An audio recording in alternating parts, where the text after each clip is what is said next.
آدم‌های باهوش همیشه پلان بی دارن چون زندگی قابل پیش بینی نیست، اما بیشتر از مردم با پول اینطور فکر نمی کنند. میگویند کارم امن است، معاشم بالا می رود، بازار همیشه خوب می ماند.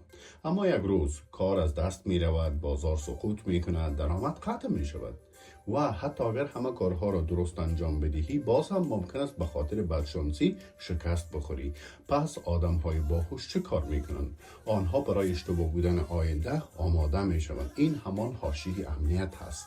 هدف این است که اگر همه کارها خراب شد از بازی بیرون نشوید. پس یک قدم ساده بردار، مصارف 6 ماهه خود را حساب کن و هر ماه فقط اگر 100 روپه هم باشد ذخیره کن تا یک صندوق اضطراری بسازی.